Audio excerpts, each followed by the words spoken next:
I'm Joseph, and welcome to another episode of Speakeasy. Today, we are going to take an in-depth look at the rules surrounding POIs, the different kinds of POIs you can offer, and which POIs you should offer, as well as talking a bit about POI strategy in general. POIs are one of my favorite subjects in debate, so I'm really excited to dive right in. But before the fun stuff, let's begin with a reminder of the rules and some more in-depth explanations of the technical elements of POIs. POIs can only be offered and accepted between minutes 1 and 6 of a speech. Before or after these points, it is both forbidden to offer and accept a POI. Speakers cannot waive their protected time, so make sure you pay attention to the clock if you haven't accepted one yet. It is permitted to accept a POI at the 6-minute mark, and for the person offering to need a couple of seconds to actually start speaking. As long as it was accepted at 6, it is a legal POI. POIs may not be longer than 15 seconds, but the speaker who accepted the POI may cut it off at any point in time. If they cut you off, stop speaking immediately. It is dangerous to stop speakers prematurely, as a POI that is stopped before the judge understood what it was about will be discounted by the panel in its entirety and treated as if you had not accepted one.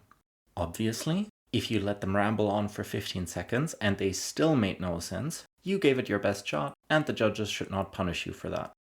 You cannot tell a speaker or team to stop offering POIs. I mean, you can tell them, but this does not oblige them to actually stop. The only thing you can do is reject currently offered POIs, at which point no one may offer a POI for 15 seconds. We can therefore deduce that you may offer a POI every 15 seconds as per the rules of the game. That being said, if your offering causes active noise disturbances, that is obviously not okay. In other words, don't bother other people during their speeches. You have to take one POI during your speech. The official recommendation is 3 per team, but 1 per speaker is mandatory. Obviously, if no one offers you a POI, besides maybe 1 or 2 early in your speech, you won't be blamed for not accepting what hasn't been offered. But to make sure the judges realize you weren't offered a POI towards the end of the permitted time, ask for a POI explicitly. I recommend prioritizing the speakers on the diagonal because they have fewer chances for direct engagement. Accepting their POIs demonstrates that you have answers to whatever they can throw at you. I just want to clarify though, not taking a POI doesn't mean you lose. It just signals to the judges that you were less willing to engage and demonstrated less engagement, which can result in reducing your personal speaker score for that speech. If you as a team refuse to accept a POI from another team, that can change the call vis-a-vis that team if the call is close between you and them. So, how do we offer POIs? After the 1-minute mark, we can begin offering them.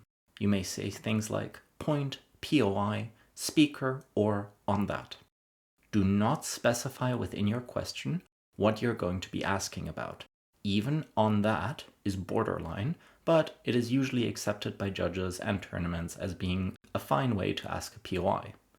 Do not say things like, on that thing you just mentioned explicitly, direct engagement please, as that will be seen as intentionally disruptive and annoying. A POI may be phrased as a question or a statement. There is no rules about what you can or can't say. It works basically the same as if a speaker is giving a mini bit of a speech at that point. I have, however, heard some speakers claim that because a POI wasn't phrased as a question, they can't or won't answer. If I'm judging you, and you say this, I will throw pens at you. Or at least I will in my mind, and be very annoyed with you for saying something blatantly irrelevant that signals you don't know the rules of the game. It's not very persuasive, so just respond when someone makes a statement. Just refute it, or weigh against it, or lie and say you already responded, although good judges will also be annoyed at you for this because they will know you haven't. Quick note on one special case of POI, the clarification.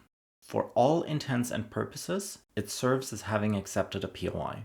It is unique insofar as it can only be asked of speakers who are presenting a model. That means it can only be asked of PM in policy debates. In cases where the leader of opposition runs a counterprop, Gov teams may also ask them a clarification. There exists no obligation to accept a clarification, but I do generally recommend accepting one being offered, as making sure that your model is clear to everyone in the debate makes it less likely that the debate becomes messy. A debate becoming messy will usually be held against the team most responsible for setting it up poorly, so you benefit from answering clarifications. I also recommend accepting a regular POI from the diagonal so that your deputy speaker has a chance to try and predict the extension from the closing team on the other side. Now that we're done with the setup, let's talk about POI strategy a little bit. There are 4 common types of POIs that you are likely to come across and/or want to use in debates. I'm going to tell you which you should use and which you shouldn't use, and explain the logic behind that. 1. Red herrings. A red herring is a malicious type of POI that is offered in order to intentionally mislead the speakers about what your case is. This is often done by asking about bizarre or weird tangentially related things. I highly recommend not offering these, because generally you'll be seen as a dick for doing this.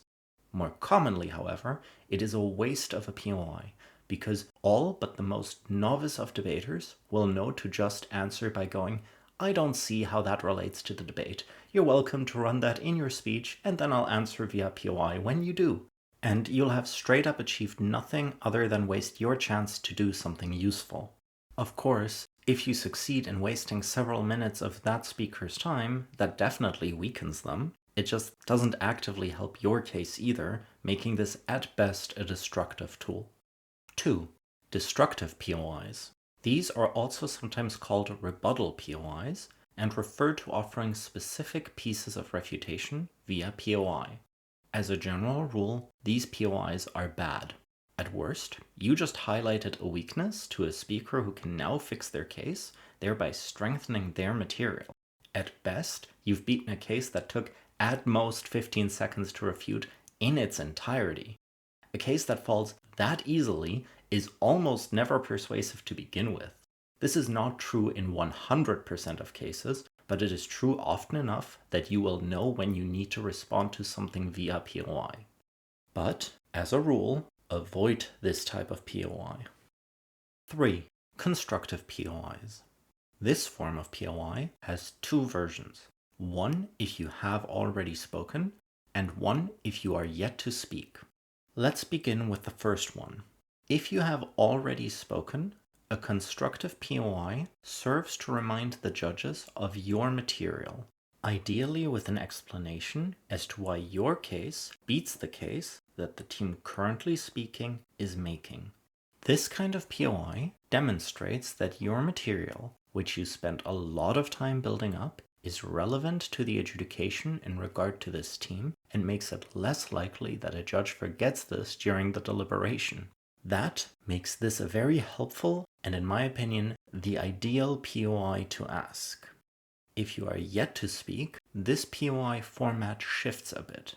You basically want to tell the team speaking what it is you will be proving to offer them a chance to engage.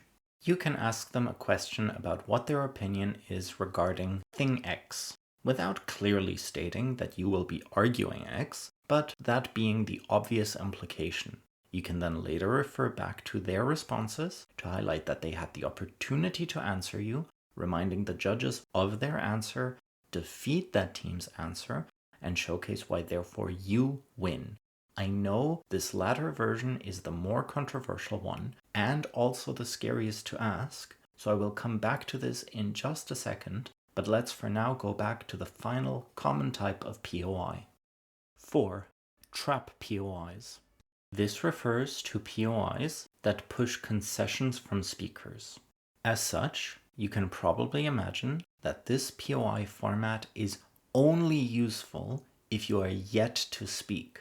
If you don't get to explain why the concession is a problem for that team, it will probably become irrelevant to the debate. One example from my personal debating career was during the quarterfinals of the Thailand World Championships, where I was in CG and had to defend parents teaching their kids to prioritize rewards later in life and working for that or something to that effect. The LO went on and on about how his mother had pushed him to work hard and achieve a lot, but that this was very straining for him. I eventually get to ask my POI and simply ask, are you, as a person, happy to be right here in this room giving this speech as a successful debater? The speaker in question did not understand where I was going with this, scoffed, and said, of course, before moving on.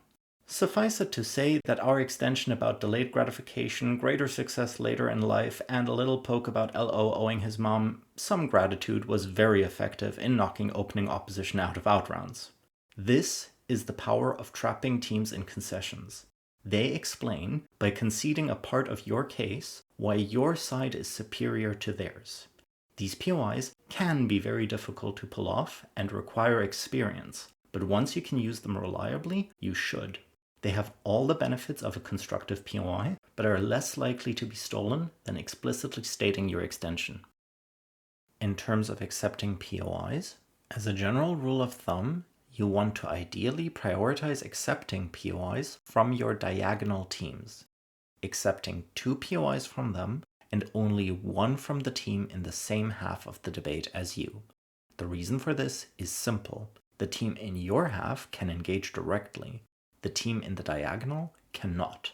Especially for back half teams, it is critical to demonstrate strong engagement with the opening teams, and POIs are one of the clearest ways to demonstrate just that.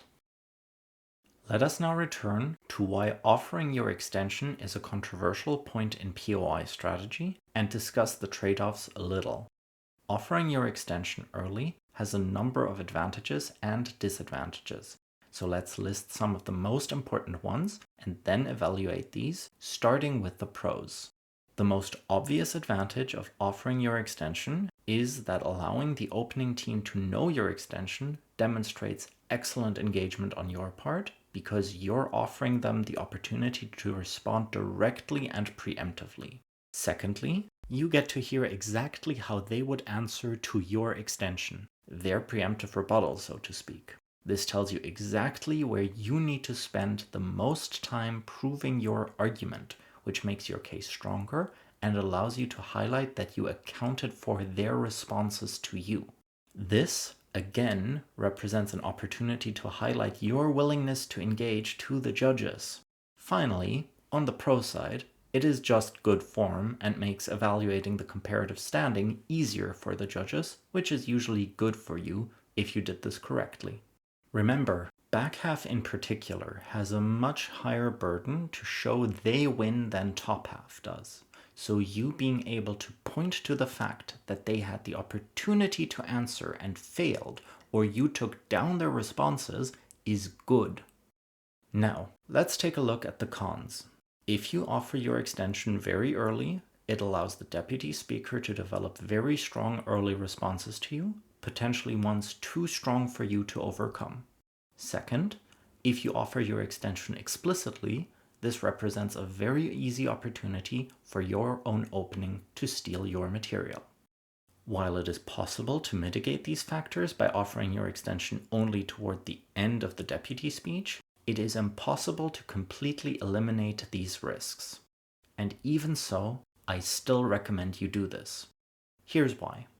First, if your extension can be taken down by the opening team in its entirety, odds are it may not have been the best extension to begin with. Second, if your extension can be stolen in its entirety off of a 15-second soundbite, it either was already present in the opening team's case, or, again, was not a very solid case to begin with. If it had been very good, it is almost impossible for your opening's deputy to run their rebuttal, weighing, rebuilding, and whatever other material they have in addition to writing their own notes while fully making all the links of your case in such a way that you cannot make a significantly stronger analysis extension. But if them stealing it does take the argument entirely, That tells you that your extension wasn't very deep, which then pushes you towards stronger material that you might not have considered before, where you're not forced to think of more stuff. On net then, if you want my advice, I recommend you offer your extensions to top half, at least towards the end of the deputy speaker's speech on the diagonal. Also, remember that the primary way judges evaluate whether you beat another team is through your engagement with that team, both preemptive and after the fact.